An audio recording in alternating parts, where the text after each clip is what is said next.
बहुत समय पहले एक सुंदर लेकिन रहस्यमयी टापू था जो विशाल समुद्र के बीचों बीच स्थित था। इस टापू की एक खास बात थी, यहां का राजा सिर्फ 4 साल तक ही शासन कर सकता था। अगर राजा ने इन 4 वर्षों में टापू और उसके लोगों के लिए कुछ महत्वपूर्ण नहीं किया, तो उसे शासन समाप्त होते ही एक घने और डरावने जंगल में छोड़ दिया जाता था। वहां जंगली जानवर उसे मार डालते थे।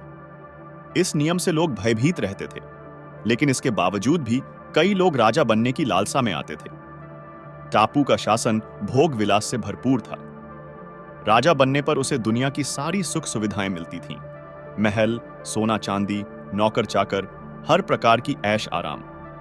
लेकिन इस भव्य जीवन का अंत काफी दुखद होता था। अतीत में जितने भी लोग राजा बने, वे 4 साल तक विलासिता में डूबे रहते और अपने शासन के अंत में जंगल में छोड़ दिए जाते, जहां उनकी मृत्यु निश्चित होती। यह सिलसिला बहुत सालों से चल रहा था और कई राजाओं ने अपनी जान गंवाई थी।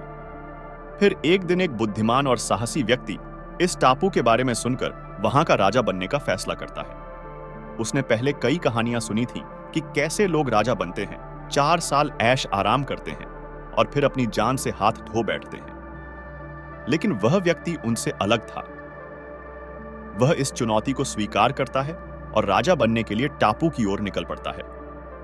राजा बनने के बाद शुरुआत में वह भी पहले की तरह ही ऐशो आराम में खो गया।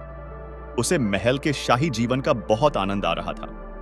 वह तरह तरह के भोज करता, नाच गानों का आयोजन करता और हर तरह की भौतिक सुख सुविधाओं में डूबा रहता। उसके मन में भविष्य की चिंता का कोई स्थान नहीं था। जैसे ही 1 साल बीत गया, धीरे धीरे उसे एहसास होने लगा कि उसका शासन काल भी वैसे ही समाप्त होगा जैसे पहले के राजाओं का हुआ था। उसने सोचा, क्या मैं भी 4 साल बाद उसी जंगल में मरने के लिए छोड़ दिया जाऊंगा? यह विचार उसके मन में गहराई तक बैठ गया। तब उसने खुद से कहा, अगर मैं कुछ नहीं करता तो मेरा अंत भी बाकी राजाओं की तरह ही होगा। मुझे कुछ करना होगा ताकि मैं इस भयावह नियति से बच सकूं। अब वह पहले की तरह नहीं सोच रहा था। उसने एक योजना बनाई और काम में जुट गया। उसने टापू की भलाई के लिए काम करना शुरू कर दिया। उसने सबसे पहले टापू के प्राकृतिक संसाधनों का सही उपयोग करना शुरू किया। कृषि में सुधार किया ताकि लोगों को अधिक अन्न मिल सके। नए नए उद्योग स्थापित किए और व्यापार को बढ़ावा दिया।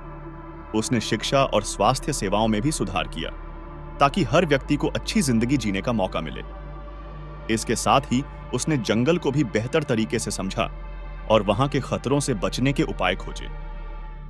धीरे धीरे टापू की हालत में बड़ा सुधार होने लगा। लोग उसे पहले से ज्यादा सम्मान देने लगे। जहां पहले राजा केवल अपनी सुविधाओं के लिए जीते थे, अब इस राजा ने टापू को एक नई दिशा दी। उसने टापू के लोगों के दिलों में अपनी एक अलग जगह बना ली। 3 साल तक लगातार कड़ी मेहनत करने के बाद चौथे साल में टापू इतना विकसित हो गया कि वहां के लोग उसकी बुद्धिमानी और नेतृत्व क्षमता की तारीफ करने लगे। जब उसके 4 साल पूरे हुए तो परंपरा के अनुसार उसे भी जंगल में भेजने का समय आ गया। लेकिन इस बार कुछ अलग हुआ। टापू के लोग उसके पास आए और कहने लगे, तुमने हमारे लिए जो कुछ किया है उससे हम तुम्हें कभी नहीं भूल सकते। हमने आज तक ऐसा राजा नहीं देखा जो न केवल खुद के लिए बल्कि पूरे राज्य के लिए जीता हो। हम तुम्हें जंगल में भेजने नहीं देंगे।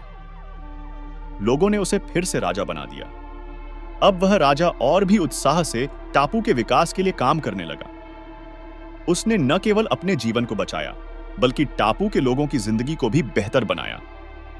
निष्कर्ष, जब हम अपनी जिम्मेदारियों को समझते हैं और दूसरों की भलाई के लिए काम करते हैं, तो न केवल हम खुद को मुश्किलों से बचा सकते हैं, बल्कि दूसरों के जीवन में भी सकारात्मक बदलाव ला सकते हैं।